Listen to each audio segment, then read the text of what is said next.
नमस्कार, कसे आहात? आय होप तुम्ही सगळे मजेत. काल मी मूग मटकी भिजवलेली, त्याला छान मोड आलेले. उठल्यावर तर सर्वात आधी एक काम करते, बॉटल भरते, कारण थंड पाणी पिल्याशिवाय तहान. पप्पांना चहा बनवून दिली, त्यानंतर मी मटकी बनवायला घेतली.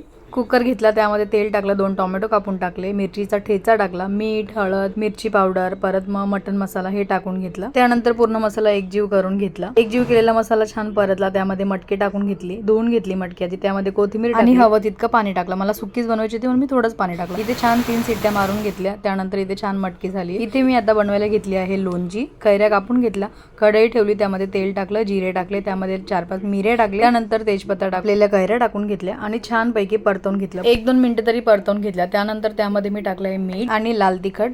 मी हळद टाकायचं विसरली, तुम्ही बनवणार तर नक्की हळद टाका. परत एकदा परतवून घेतलं, नंतर त्याच्यामध्ये कट केलेला गूळ टाकला, तुम्ही साखर पण टाकू शकता. आणि हे परत परतवून त्यामध्ये पाणी टाकलं. हे शिजल्यानंतर खूप छान लागलं, असं आंबट आणि गोड टेस्ट त्याची येत होती. व्हिडिओ आवडल्यास नक्की लाईक कमेंट करा.